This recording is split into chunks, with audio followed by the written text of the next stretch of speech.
নমস্কার, global news নেটওয়ার্কে সকল দর্শককে স্বাগত জানাচ্ছি। আমি স্বপ্না। এই মুহূর্তে আছি আমি কাছাড় জেলা কমিটির সাধারণ সম্পাদকের বাড়িতে।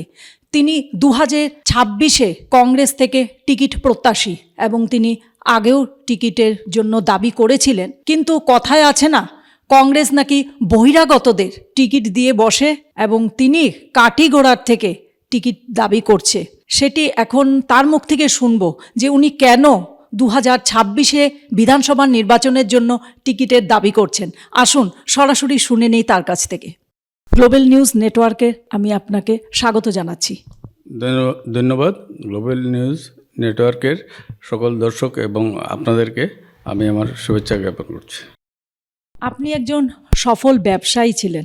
রাজনীতি আসার মূল প্রেরণাটি কী ছিল? দেখুন, রাজনীতির প্রথম শর্ত হচ্ছে যে আপনি মানুষের জন্য কাজ করা এবং সমাজের জন্য কাজ করা।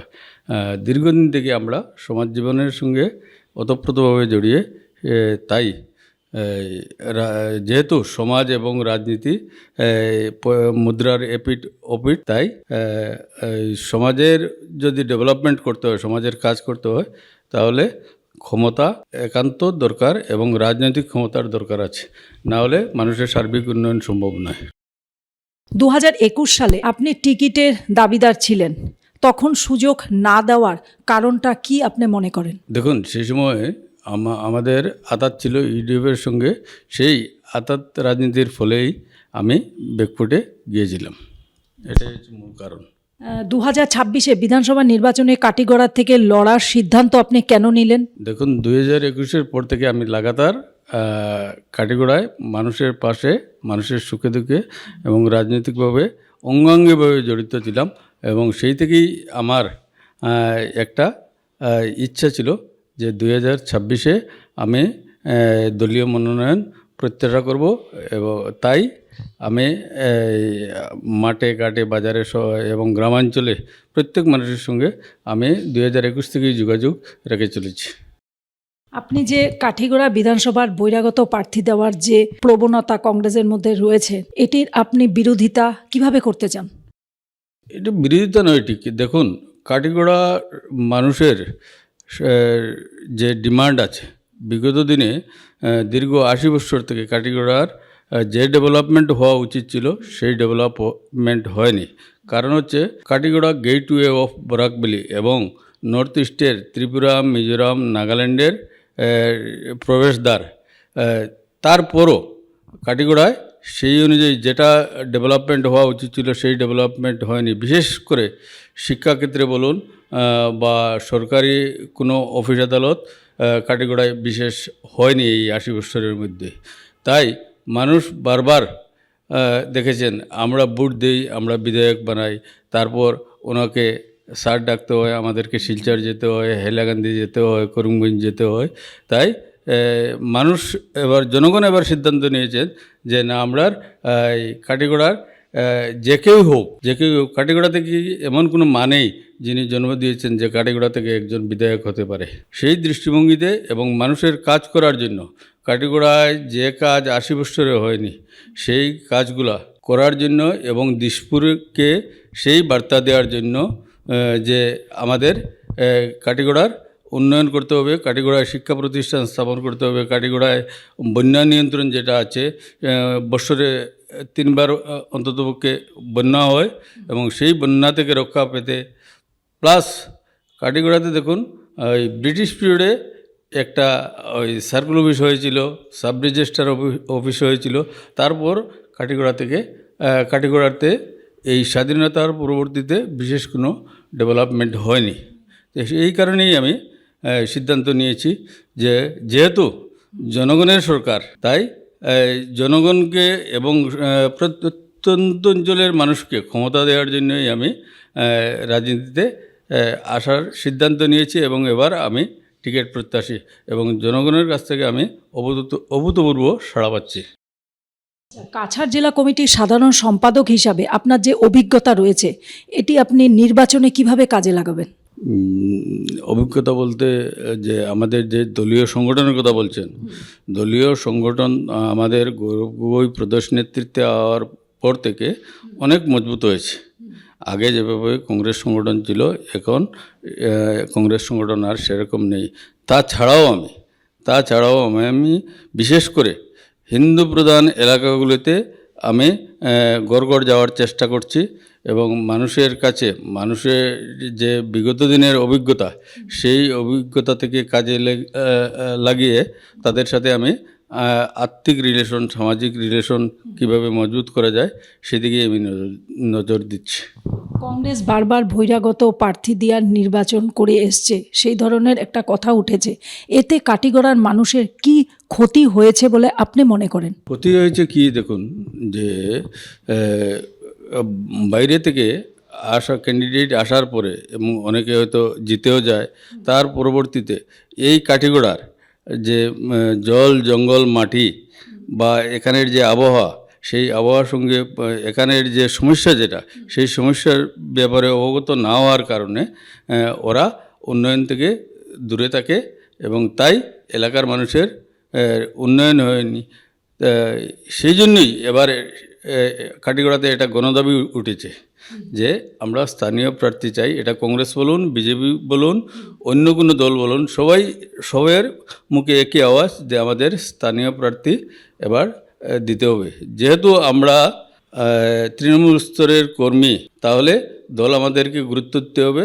আমরা দলের জন্য কাজ করব, দলের জন্য আমরা রক্ত দেব, কিন্তু আমাদের স্থানীয় প্রার্থী চাই। আপনি একজন ব্যবসায়ী হিসাবে মানুষের যে সমস্যাগুলো রয়েছে, আপনার দৃষ্টিভঙ্গি কিভাবে আলাদা থাকতে পারে? একটা কথা হচ্ছে ব্যবসা এবং চাকুরি, বা অনেক মানুষ আছে আমাদের এখানে কৃষিকাজ করছে, মাছ চাষ করছে, সবাই তাদের নিজেকে এবং তার পরিবারকে প্রতিপালন করতে হবে। এটা সম্পূর্ণ আলাদা জিনিস।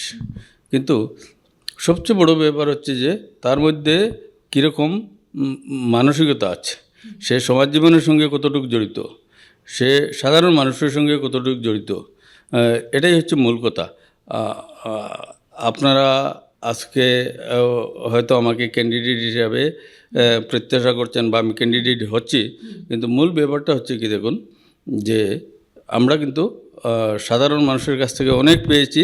সাধারণ মানুষ আমাকে এবং আমার পরিবারকে যেভাবে দিয়েছে বা এই জায়গায় এনে দাঁড় করেছে, ঠিক সেইভাবে আমরাও মানুষকে, সমাজকে প্রতিদান দিতে চাই। টিকিট পেয়ে যদি জিতে আসেন, তাহলে যুব প্রজন্মের জন্য আপনি কি করবেন? কেননা শুনতে পারা গেছে যে কাটিগড়াতে নেশা আসক্ত অনেক পুরো যুব সমাজের মধ্যে বলতে গেলে 60%। তো এই নেশার বিষয়ে যুব সমাজকে কিভাবে আপনি রেহাই দেওয়ার চিন্তা ভাবছেন? এই যে আপনি বললেন যে নেশাগ্রস্ত হয়ে আছে, শুধু এটা শুধু মদ, ড্রাগস বা অন্য কোনো ব্যাপার নয়। মানুষ এখন ধর্মের নেশায় পাগল হয়ে আছে, অনেক মানুষ। তো ব্যাপারটা হচ্ছে, যখন মানুষের কর্মসংস্থান থাকে না, মানুষের কাজের সুযোগ থাকে না, তখনই মানুষের ব্রেন যেটা অন্যদিকে ফাংশন করে এবং সেটাই হচ্ছে কাটিগড়ার মূল আমাদের যুব সমাজের মূল কারণ হচ্ছে এটাই, বিপদে চলে যাওয়ার জন্য।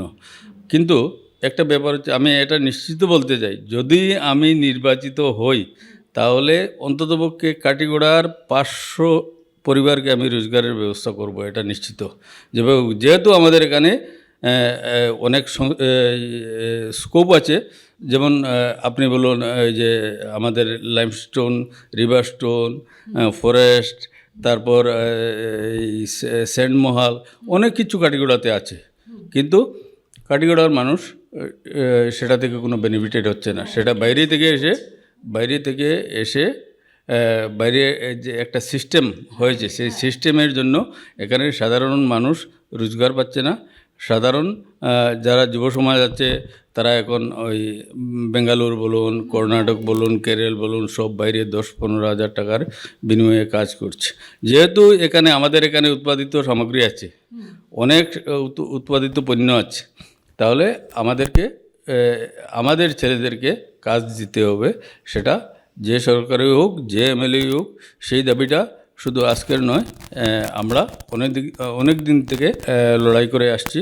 আরেকটা ব্যাপার হচ্ছে, দেখুন যে আমরা এখানে যে মূল যে এই স্তম্ভ যেটা আমাদের যে ডেভেলপমেন্ট যেটা এই 6 নম্বর জাতীয় সড়কটাই আমাদের এখানে মূল ভিত্তি।